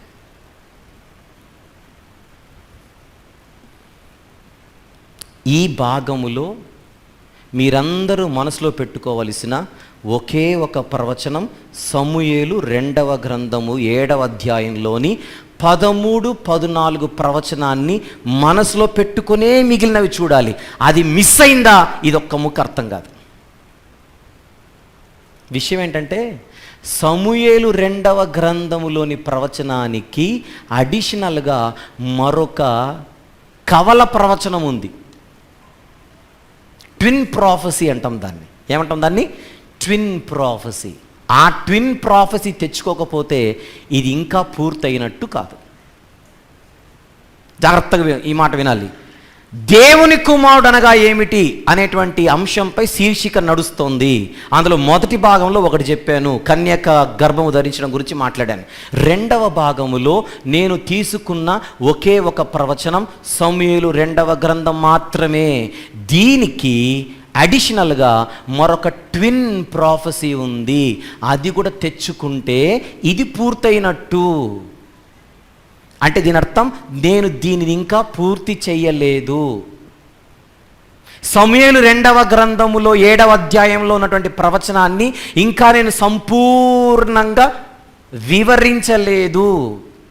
కారణం టైం అయిపోయింది. పాయింట్ అర్థమైందా? టైం అయిపోయింది. అందును బట్టి ఇక్కడతో ఆపుతున్నాను. అంటే 2 సమూయేలు గ్రంథములోని 7వ అధ్యాయములోని ప్రవచనాన్ని ఇప్పుడు నేను సగం మాత్రమే చెప్పాను. గట్టిగా చెబుతున్నా ఈ మాట, సగం మాత్రమే చెప్పాను. దానికి సంపూర్ణ వివరణ రావాలంటే ఇంకొక ప్రాఫెసీని మనం తెచ్చుకోవాలి. అది వచ్చే ఆదివారం తెస్తాను. మీరు వస్తారా? రావాలి.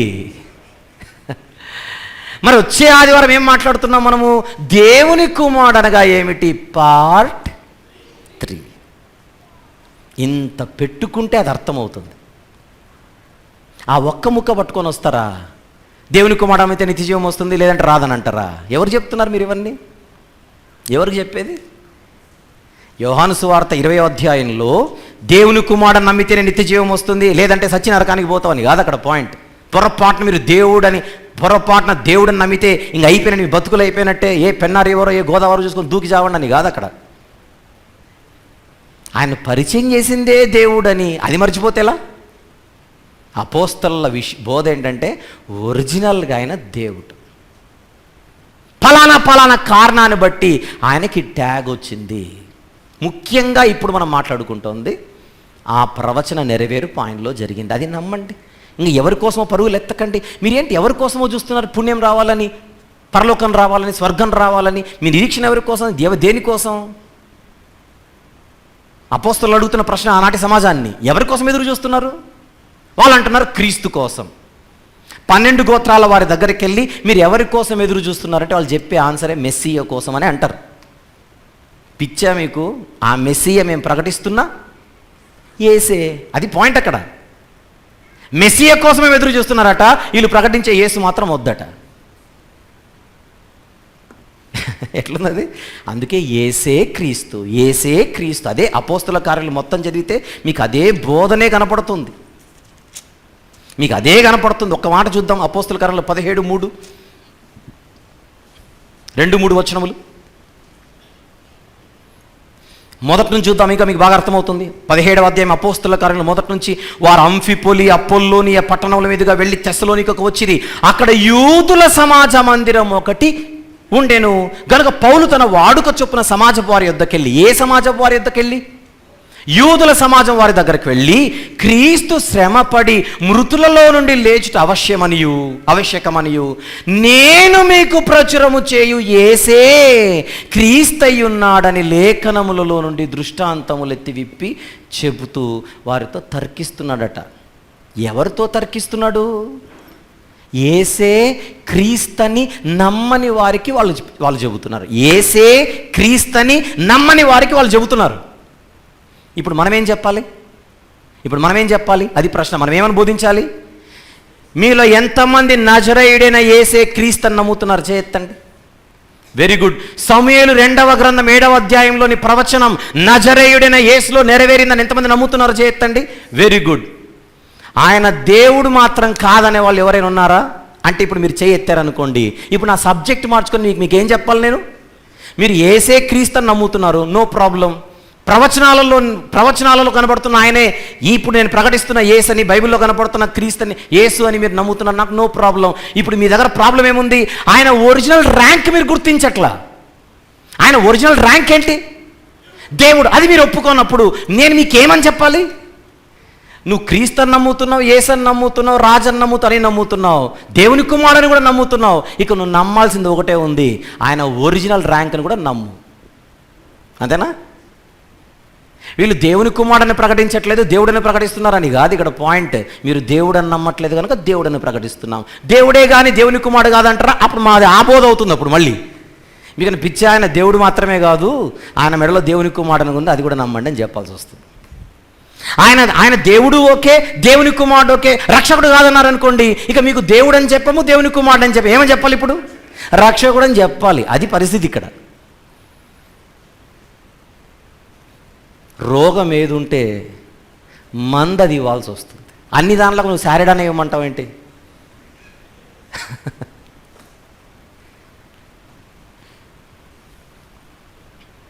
ఈ వచనాలే మనకు చూపించేది. యోహాను సువార్త 20వ అధ్యాయం 31వ వచనం చూపించి, యేసు దేవుని కుమారుడైన క్రీస్తుని నమ్మితే నిత్య జీవం వస్తుందని అంటే దేవుడు అని నమ్మి చావకండి కాదు అక్కడ. అసలు అబద్ధపు క్రీస్తులు ఎవరెవరు వస్తున్నారు వాళ్ళని నమ్మకండి. ఇంకా ఎవరో వస్తారని మీరు ఎదురు చూడకండి. మేము ప్రకటిస్తున్న యేసే మీరెదురు చూస్తున్న ప్రవచనాలలో కనబడుతున్న క్రీస్తు. మీరు ఆయనను దేవుని కుమారుడైన క్రీస్తు అని నమ్మడం వరకు వస్తే నెక్స్ట్ అడుగు ముందేస్తే మీకు దేవుడు అని కనపడిపోతాడు అంతే. ఆయన మీరు అక్కడి వరకు వచ్చారంటే ఆయన కనపడిపోతాడు. నిరూపించబడ్డాడు అని రోమాపత్రిక చూపిస్తే ఎందుకు నిరూపించబడ్డాడు, ఏమని నిరూపించబడ్డాడు, ఎలా నిరూపించబడ్డాడు, అదంతా మనం ఆలోచించవద్దు. దేవుని కుమారుడిగా ప్రభావంతో నిరూపించబడ్డాడంటే దేవుడు అనేటువంటి పాయింట్ ఎగిరిపోయిందని కాదు అక్కడ. దేవుడు అనేటువంటి పాయింట్ అన్న చోట ట్రాన్స్లేషన్ మిస్టేక్ అని కాదు అక్కడ. ఇంత లోతుగా మనం ఆలోచిస్తే విషయాలు అర్థమవుతాయి. కనుక మనకు ఎవరి మీద ఎలాంటి ద్వేషాలు, ఎలాంటి కోపాలు ఇలాంటివి ఏమి లేవు. కానీ వాక్యాలను వక్రీకరిస్తూ ముందుకెళ్తేనే ఖచ్చితంగా నష్టం జరుగుతుంది. కనుక ప్రేమతో అందరికీ ఈ లోతైన విషయాలు అర్థం చేసుకునే ప్రయత్నం చేయండి అని మనం మనవి చేస్తున్నాం అంతే, విన్నవించుకుంటున్నాం అంతే. ఇక్కడ పాయింట్ ఏంటంటే, ఒక చిన్న మాట చెప్పి నేను క్లోజ్ చేస్తాను. సహజంగా మనం ఎవరి గురించి కూడా పేర్లు పెట్టి మాట్లాడే సాంప్రదాయం మంది కానే కాదు. ఇన్ని సంవత్సరాల నా పరిచర్యలో మీరు అదే గమనించి ఉంటారు. అయితే మళ్ళీ నేను ఇక్కడ చెబుతున్నాను, మళ్ళీ చెబుతున్నాను, కొంతమంది పేర్లు ఎత్తి మనం మాట్లాడడానికి గల కారణం, గత 2 సంవత్సరాలుగా మన ఫోటోలు తీసుకొని, గత 2 సంవత్సరాలుగా మన వీడియోలు ఇక్కడ మాట్లాడిన ఒక ముక్క, అక్కడ మాట్లాడిన ఒక ముక్క తీసుకొని మన గురించి, మన పరిచర్య గురించి ప్రజల మధ్య తప్పుగా చూపించే ప్రయత్నం అక్కడ ఒక ప్లాట్ఫామ్ మీద నుంచి జరుగుతోంది. కనుక తప్పనిసరి పరిస్థితుల్లో మీకు ఎవరైతే హెడ్ ఉన్నారో ఆయన తీసుకొని రండి అని పేర్లు పెట్టి మాట్లాడాల్సి వచ్చిందే. కానీ అసలు ఆ ఫోటోలు వేసి వీడియోలు వేసి మాట్లాడడం అనేది వాళ్ళు అసలు చేయకుండా వాళ్ళదేదో వాళ్ళు చెప్పుకుంటూ వెళ్ళిపోయి ఉంటే, మనదేదో మనం చెప్పుకుంటూ వెళ్ళిపోతుంటే ఏది సత్యమో ఏది అసత్యమో ప్రజలే నిశ్చయించుకొని ముందుకెళ్ళేవారు. ఇంత గొడవలు, ఇంత రచ్చ జరగడానికి అక్కడ కొంతమంది చేసిన తొందరపాటు చర్యలు అని చెప్పక తప్పదు. ఇప్పటికైనా మించిపోయింది లేదు. ఎవరి పరిచర్య, ఎవరి బోధ, ఎవరి వర్షన్ని మనం ప్రజల మధ్య చెప్పుకుంటూ వెళ్ళిపోదాం. ప్రజలే డిసైడ్ చేస్తారు, అది వేరే సంగతి. మీరు ఇదే పని పెట్టుకొని ఫోటోలు వేయడాలు, వీడియోలు తీసుకొని మాట్లాడాలు, మీరు 10 మాట్లాడితే ఒకటైనా ఇక్కడ మాట్లాడాల్సి వస్తుంది, ఇక తప్పదు. I'm right are not? మీరు 10 మాట్లాడినప్పుడు ఇంకొకటైనా నేను మాట్లాడాలి, తప్పదు.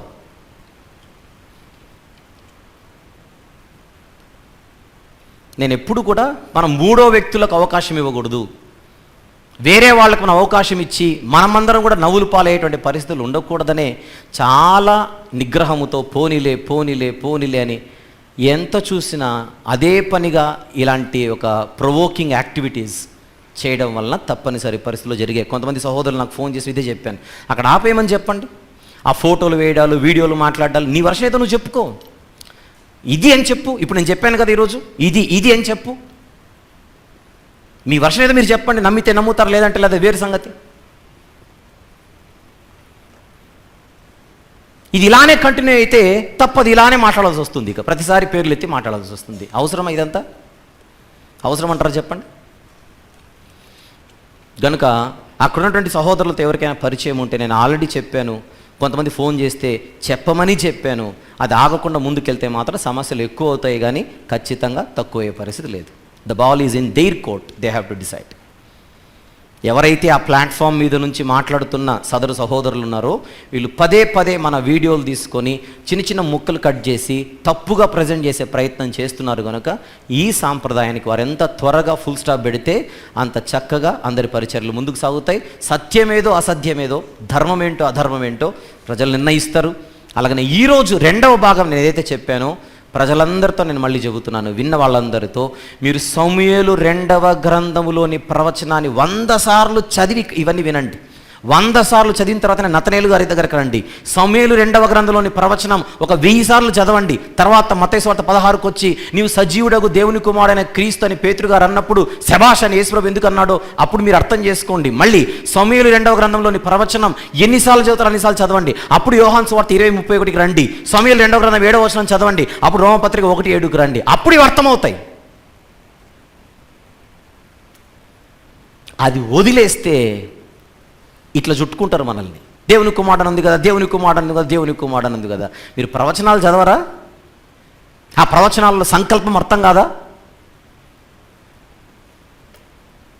ఆ నిత్య సంకల్పంలో ఉన్నటువంటి ప్రణాళికలు మనం అర్థం చేసుకోవద్దు.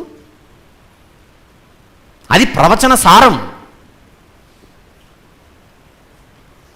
దీని కొనసాగింపు వచ్చే వారం మాట్లాడుకుందాం. రైట్, ప్రార్థన చేసుకుందాం. ప్రేమగల తండ్రి, కృపగల దేవ, జీవం గల నాయన, పరిశుద్ధుడైన మహా గొప్ప దేవ, ఈ రాత్రి మీరు ఇచ్చినటువంటి మాటలన్నిటిని బట్టి స్తుతులు చెల్లిస్తున్నాం. ఈ రెండవ భాగపు కొనసాగింపు వచ్చే వారం మాట్లాడుకోవాలని ఆశపడుతున్నాం. నడిపించమని, సిద్ధపరచమని, త్వరపడి అపార్థము చేసుకోకుండా అర్థము చేసుకునేటువంటి ప్రయత్నం అందరూ చేయలాగున సహాయం చేయమని యేసుక్రీస్తు ప్రభు వారి ప్రశస్తమైన నామములు ప్రార్థన సమర్పిస్తున్నాము తండ్రి. Amen, amen.